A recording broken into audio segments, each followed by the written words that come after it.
When I decided that I was going to tell him that I wanted a divorce, I texted my therapist, our marriage counselor, and I was like, I need to tell him that I want a divorce, but I want to do it in a session so that there's like a mediator present. Got us in like ASAP, like 2 days later. And I walked in knowing that I was going to ask for a divorce. We sit down in our session. It's like really tense, really awkward. My ex was sitting there like, so why do we have an emergency session? Therapist was like, Jamie, do you want to start? And I just started crying and I was like, I want a divorce. You know, it's hard for me to like say the words. I'm done. I want a divorce. He sat there quiet. I'm sitting next to him crying. He didn't move. He didn't look at me. He didn't react at all. He just was stone cold. And eventually our therapist was like, would you like to respond? He responded right away and he's like, fine, let's just go ahead and finalize the details. And that was that. I looked at my therapist and I was just like kind of stunned. I knew that I was ready to leave, but I couldn't believe that that was his reaction. There was no empathy, there was no compassion, there was no like wanting to fight for us. I didn't think that there would be, but you know, you just always hope that like one last try. We went home that night. We didn't speak. He slept on the couch. I woke up and went to work the next day, came home. He was playing PlayStation that night. I sat next to him. We hadn't talked in 24 hours. I said, can we talk about what happened yesterday? And he was just playing, just looking straight ahead. And he was like, what's to talk about? In my mind, I'm thinking, this is our last ditch effort to like steer this ship around, you know? And I was like, so what are we gonna do? And he just kept playing and he was like, I already got an apartment. I already took my name off of the lease. He had done things within that 24 hours. He had opened up the filing folder of his single man life and went ahead and got all this shit done. See, this why I always tell men, master calmness. That's your superpower. She wanted a reaction. She wanted them tears to sip on later like a fine wine of regret, but he ain't giving none. No begging, no crying, no let's fix this. Just agree and leave. You wanted a divorce? Cool. But now you shocked he ain't fight for it? That's wild. That right there show you can't make some women happy even when you on the same page. Like, why he gotta fight for what you already done walked away from?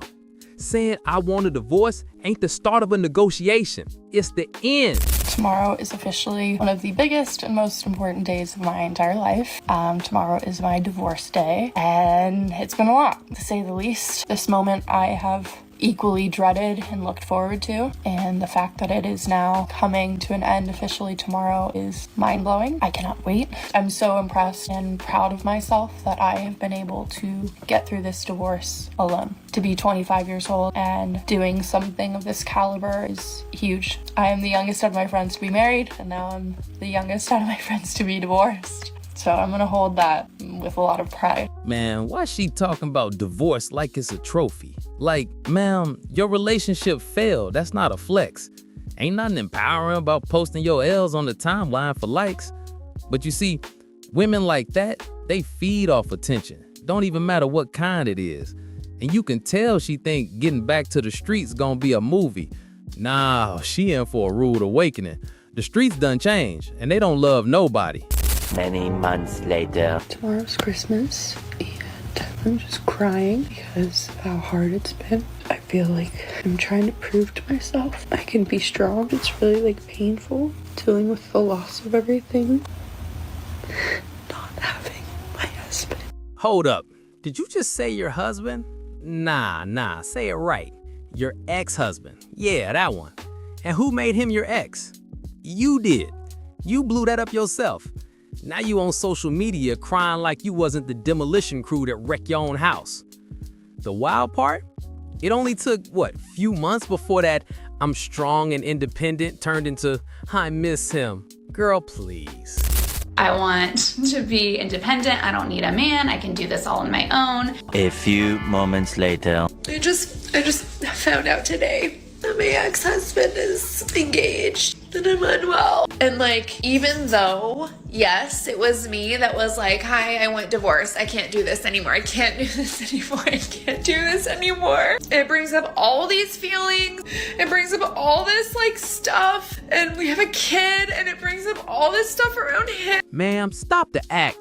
You ain't care about that kid when you sign them divorce papers. Let's keep it 100. This right here is what happens when a man don't make a woman his whole world, but builds his life solid. So if she stay or she dip, he's still good. Cause when they leave, it ain't peace they want, it's your breakdown. They wanna see you on FaceTime, ugly crying, begging, talking about please come back. That feeds the ego. But when you move on, stay calm, keep winning, oh, that's the real heartbreak, because she lost twice. Guess who's single again? It's okay. You know, I've just come out of a marriage. So single. I feel good. 3 days later. I'm doing really ugly crying. Because, oh, I didn't know my cat was in here. She must have thought I was crazy. Oh, I'm just really realizing that my marriage is over and it's really bad. Oh, I'm really sad. See, this right here proves you can't change nobody. But dudes out here catching feelings talking about, I can fix her. Nah, bruh, that's her line. That's a whole feminine mindset you borrowed. You ain't building a project, you picking a partner. And at this woman's big age, you think she'd have more sense by now. That's why you gotta choose careful. What you see is what you get, and what you ignore gon' tax you later.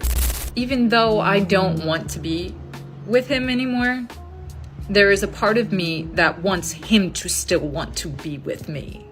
And when I kind of think about like what gets me upset, or why am I so sad about certain things, you know, of him wanting to also go through with the divorce, you know, if I don't want to be with. See, it's always about feelings, right?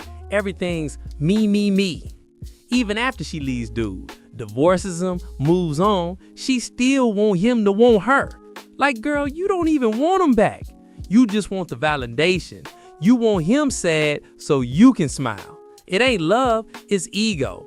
You just want to be happy while he miserable. That's the real plot twist. That's not fair. That is not fair! That is not fair! See, if you really left that man because he was so bad, right?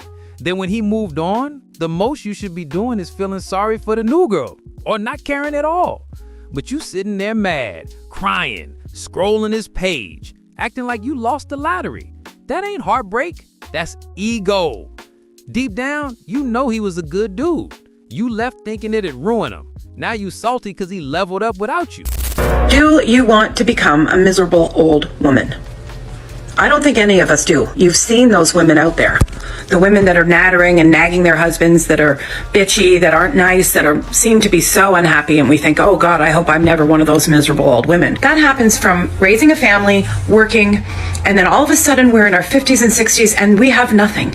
We don't have a life. We don't have a life separate from our family or separate from our husband. And so we resent everybody. I did it. Here I am. It's amazing. I feel like a different person already. I feel like I can do whatever I want, and I'm not responsible for anybody anymore but me. Hold up. You lost me when you said you don't have a life separate from your family or from your husband. Like that's some kind of prison sentence. Girl, that's what a marriage is. Your life should revolve around your family and your man. Once you tie that knot, that's called commitment, not captivity. Funny thing is, if a man said the same thing, y'all would call him dumb or lost.